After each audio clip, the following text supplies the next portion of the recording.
Screencast here is going to cover 6, 4, 5, and 6. Go ahead and we'll just go ahead and do 7 at the same time. We'll go ahead and just close this chapter out. There's going to be a lot of things here. Stop the video if you need to. We're going to be working with some text again and looking at some different effects of it. We're going to start with anti-aliasing. So we're going to be on the urban music layer, the urban music text layer. Okay, what we're going to do is we're going to get out here to our characters palette. And then let's go to the text tool. On the text tool, let's go ahead and select urban music.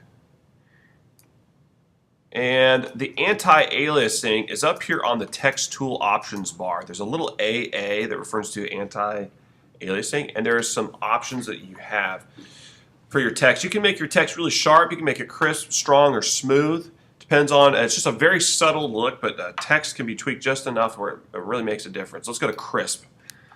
If you go to crisp, I'm going to click off it so you can see there's a little bit of an effect that's dropped on that piece. I'm going to do a commit changes.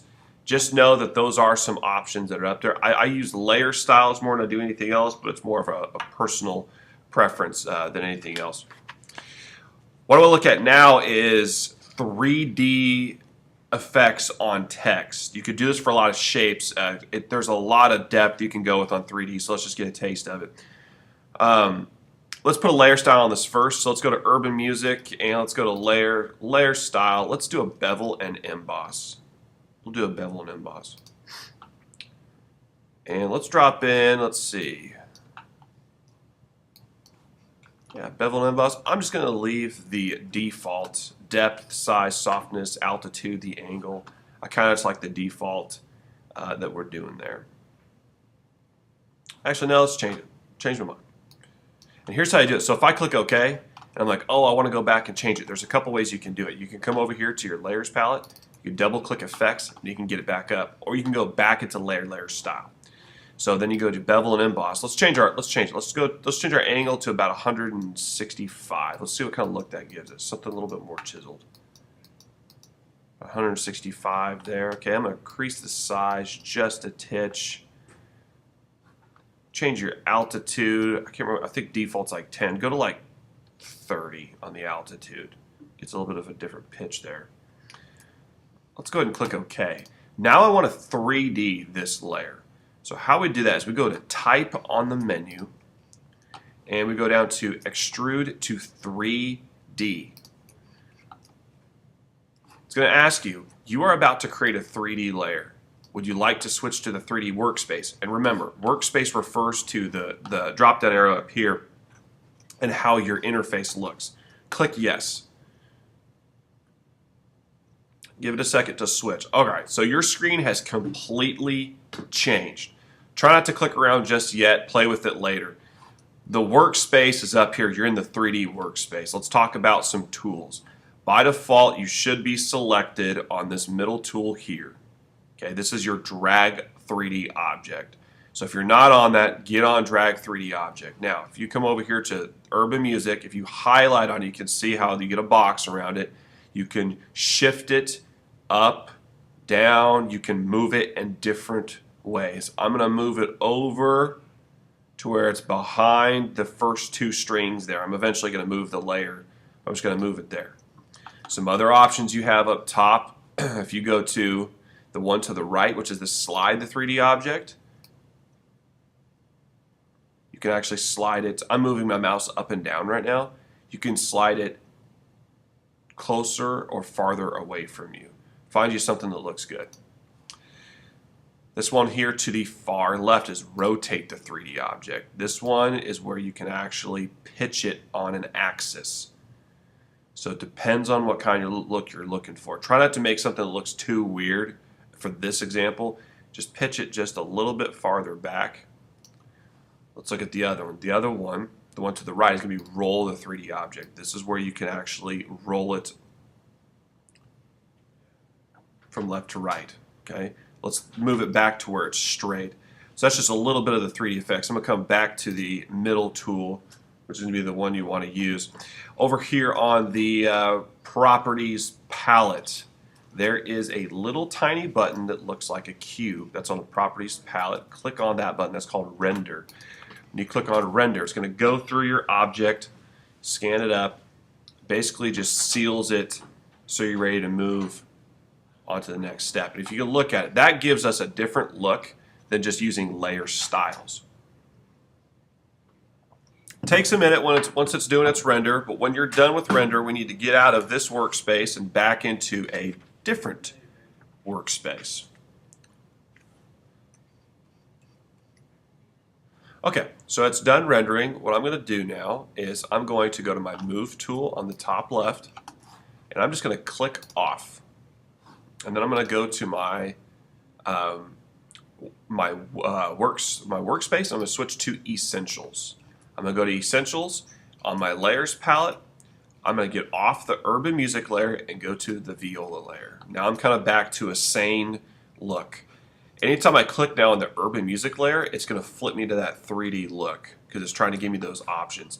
I know that a layer is in 3D when I have this little box down here at the bottom. Okay, so let's get on. Let's actually take Urban Music and drop it on top of Viola. And we can get on top of those strings. And then I'm going to get off the Urban Music layer and get on Viola. Okay, now let's add some more effects to the Live Music layer. So click on the Live Music layer and let's look at what a filter does to a particular piece of text. So let's go to Filter on the menu, go down to Stylize, and then click Diffuse. So that's Filter, Stylize, Diffuse. It's going to say this type layer must be rasterized before proceeding. Its text will no longer be editable. So basically what they're saying is, in order to make changes using filters to pieces of text, you have to seal it, and it's no longer a text layer. So I wouldn't be able to come in here and say Live Music tonight. It's sealed up. Boom. It's just like a shape layer. Click OK. So now you can see Live Music is just a regular layer.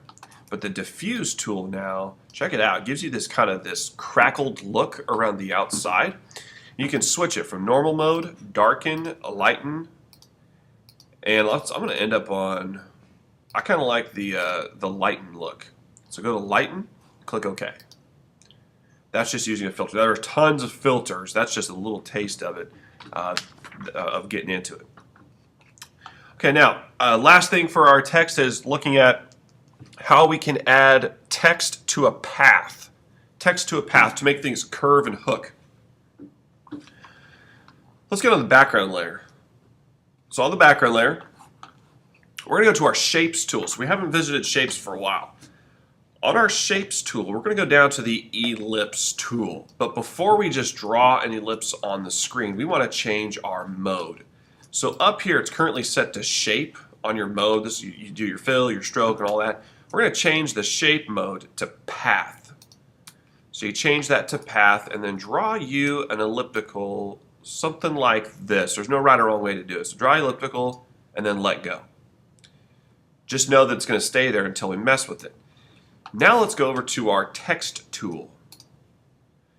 Before I do my text, I'm going to go ahead and set my font and all that. I'm going to go Times New Roman, or just Times is fine. I'm going to do a bold. I'm going to do a bold, and my size is going to be 48, and my anti-aliasing is going to be smooth base text.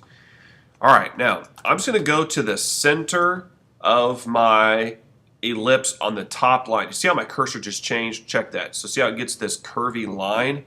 You have to get the curvy line in order for this thing to appear on the path. So get in the kind of the center up there and then just click. Don't worry about where the text is. We can change it later. Just type in symphony. Okay, and I'll tell you why it's not showing here in a sec. I'm going to select it. And I'm going to move it on top of the, I'm going to go to my Move tool. I'm going to take my symphony layer. I'm going to move it on top of the viola. There we go. So I have it. So that's how you can get text to appear on a path.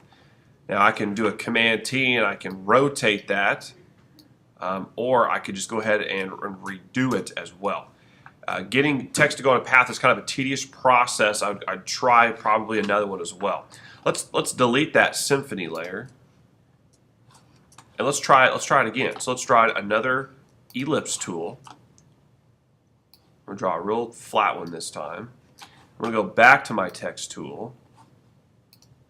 Go back to my text tool.